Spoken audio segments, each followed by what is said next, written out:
Hello everyone. Welcome to Daily English Practice.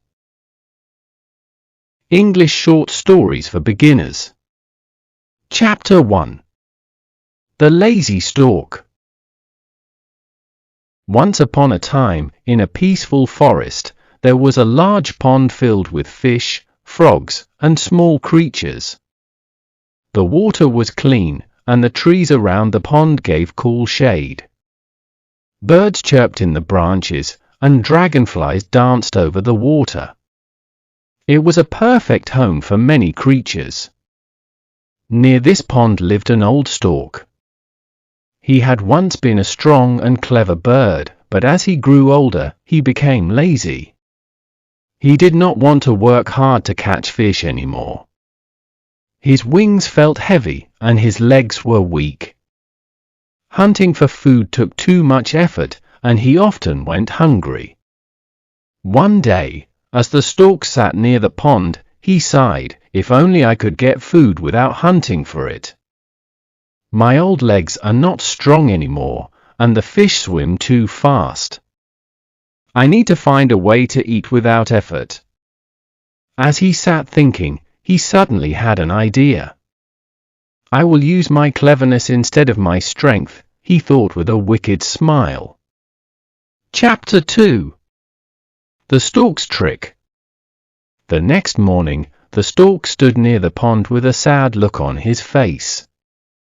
His head was low, and he sighed deeply, making sure all the creatures in the pond could hear him. A curious crab, who was nearby, noticed the stork's unusual behavior and approached him. "What is the matter, stork? You look very sad today."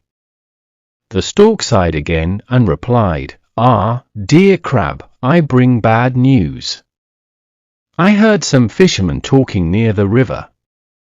They plan to come here in a few days and catch all the fish, frogs, and crabs. They will empty the pond completely. There will be no one left here." The fish and frogs overheard this and panicked. They gathered around the stork, trembling with fear. "Oh no! What will we do? This is our home. We cannot escape on our own," they cried. The stork pretended to think deeply. Then, after a moment, he said, "There is one way to save you. I know of another pond, far away, deep inside the forest. It is larger than this one and very safe. No fishermen go there. If you trust me, I can carry you there one by one." The fish and frogs were relieved. "Oh, kind stork! You are our savior," they said.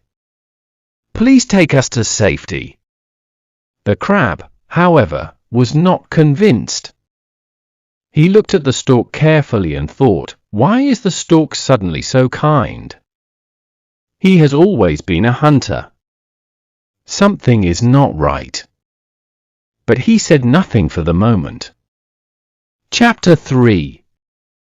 The Stork's Feasting. The next day, the stork took the first group of fish. He lifted them gently in his beak and flew into the sky. The other fish and frogs watched with hope in their eyes. But instead of taking them to a new pond, the stork flew to a quiet hill nearby. There, under a large tree, he landed and quickly ate the helpless fish one by one. After his meal, he returned to the pond with a sad face. "Oh, dear friends," he said, pretending to be tired, "I took the fish to the new pond. It is a long journey, but they are safe now. Tomorrow, I will take more of you." The creatures in the pond felt grateful and praised the stork. Every day, he took more fish and frogs, always returning with the same sad face. But in reality, he was enjoying a great feast. The crab noticed that the pond was becoming emptier. He wondered, if so many have gone to the new pond, why has no one ever returned to tell us about it? Something is wrong. Chapter 4. The Crab's Suspicion. The next day, the crab approached the stork. "Dear stork," he said politely, "you have worked so hard to help us.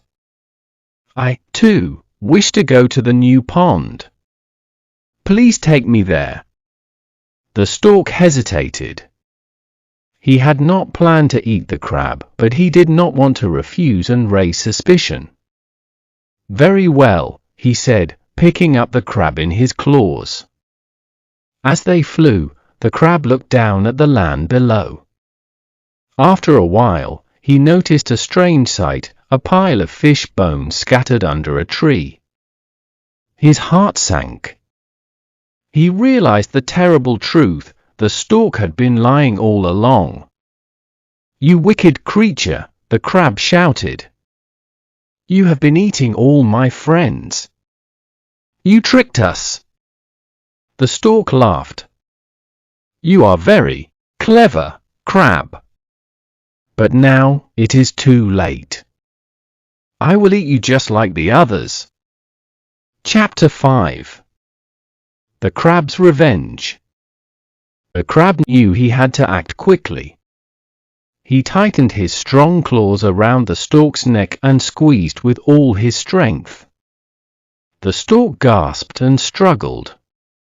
"Let go of me, you foolish crab," he croaked. But the crab held on tighter.